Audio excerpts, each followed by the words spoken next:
Aku jamin isu kali ini kamu semua juga akan terkejut. Dan seperti aku sebentar tadi ketika membacakan isu yang paling hot ini, aku hampir-hampir terketawa terbahak-bahak. Terbahak-bahak macam mananya? Terbahak-bahak sampai terketawa yang paling lawak. Tentang apa yang buat aku lawak?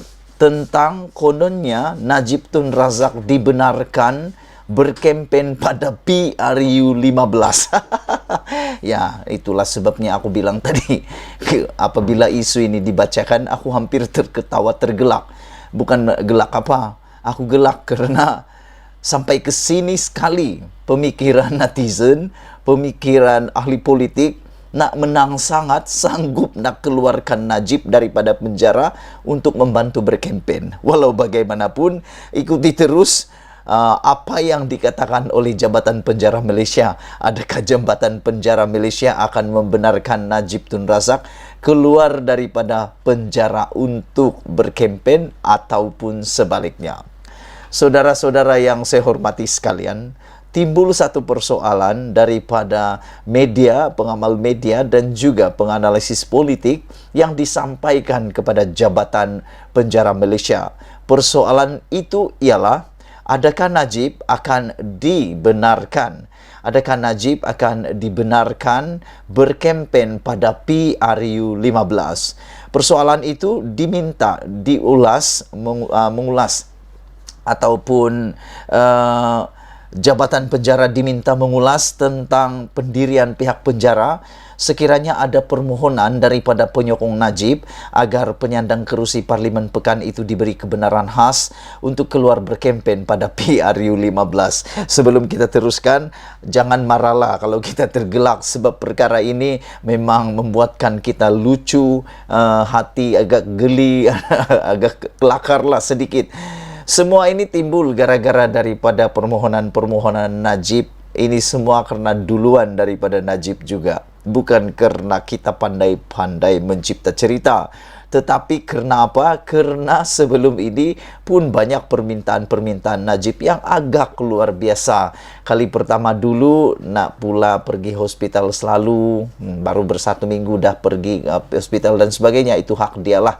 Selain daripada itu, yang terkini keinginan Najib untuk hadir pula ke Parlimen, tetapi Jabatan Penjara tidak benarkan karena isu keselamatan dan peguam Najib telah pun mengambil tindakan undang-undang, semakan undang-undang supaya Najib boleh hadir ke Parlimen. Malangnya, minta maaflah Najib, Parlimen dah dibubar.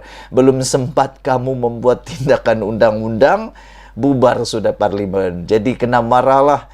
Perlu marah kepada Zahid Hamidi. Najib patut marah kepada Zahid Hamidi, bukan kepada kehakiman, bukan kepada Jabatan Penjara, bukan kepada Anwar Ibrahim, bukan kepada Lim Guan Eng, bukan kerana salah DAP, tapi salah Zahid kerana bubar Parlimen sebelum Najib sempat datang ke Parlimen sebagai seorang banduan. Hari ini pula timbul desas-desus dan pegawai penjara ataupun ketua penjara Malaysia di pejabat penjara Malaysia di Kajang diminta mengulas tentang pendirian pihak penjara sekiranya ada permohonan daripada penyokong Najib agar penyandang kerusi itu diberi kebenaran khas untuk keluar berkempen pada PRU 15. Ini jawapan daripada Ketua Jabatan Penjara Malaysia. Bekas Perdana Menteri Najib Razak tidak dibenarkan keluar berkempen PRU 15. Oh, syukur, alhamdulillah. Syukur, karena kalau ini berlaku, ini memang satu duluan yang paling teruk pernah berlaku dalam Malaysia. Mana boleh seorang banduan berkempen? Ialah baguslah sebelum difikirkan dan dipohon oleh para peguam Najib dan penyokong Najib, Jabatan Penjara telah mengeluarkan kenyataan rasmi.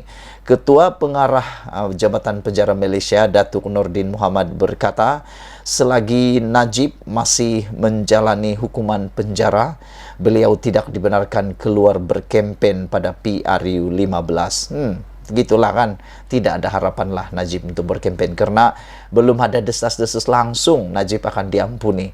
Keadaan dan peraturan masih sama.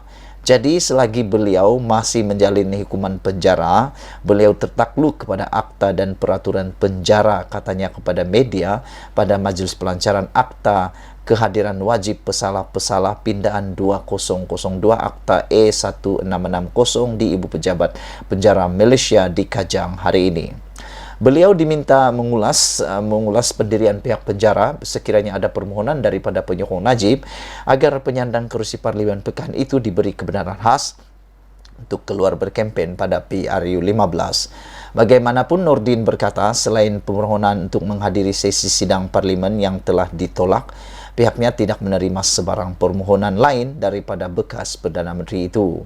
Beliau turut mengulangi bahawa Najib tidak pernah menerima sebarang layanan istimewa sepanjang menjalani hukuman penjara seperti yang didakwa oleh sesetengah pihak. Nordin berkata, Najib sama seperti banduan lain yang tertakluk kepada peraturan dan akta penjara selain prosedur operasi standard jabatan itu. Kami memberi layanan yang sama kepada semua penghuni di sini dan tiada istilah pilih kasih kepada banduan di sini, katanya lagi.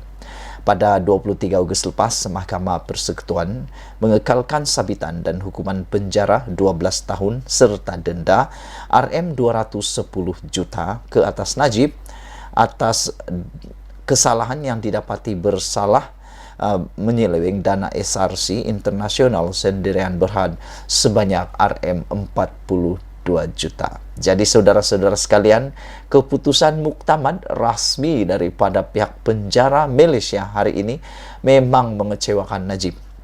Pertama, Najib tak dapat layanan istimewa. Itu sah kata Ketua Pengarah Jabatan Penjara, iaitu Datuk Nordin Muhammad. Selain daripada itu, diberitahu secara rasmi Najib tidak dibenarkan keluar berkempen PRU 15. Jadi tiada sudah seruan Najib bosku kecuali Zahid bosku. Aku rasa Zahidlah bosku yang kedua. Aku rasa dia akan jadi orang kedua yang memegang gelaran Najib bosku, apa malu bosku. Sekarang Zahid bosku, apa malu bosku. Yang ketiga, Najib juga telah dilarang untuk menghadiri, tidak dibenarkan ataupun tidak diberikan pelepasan kebenaran oleh pihak penjara untuk menghadiri sidang Parlimen. Walau bagaimanapun, malangnya belum sempat pun apa-apa dibuat, Najib sudah masuk penjara dan pastinya Parlimen telah dibubarkan. Sekarang sah, Najib sudah tiada apa-apa lagi. Tiada sudah kuasa apa-apa Najib. Najib hanya seperti orang biasa, bukan ahli parlimen, bukan siapa-siapa. Dia hanya ada gelaran datuk sahaja dan banduan paling hebat pernah ada di Malaysia. Sekian dulu Malaysia kita punya. Kita juga sama-sama cintai Malaysiaku. Bye-bye.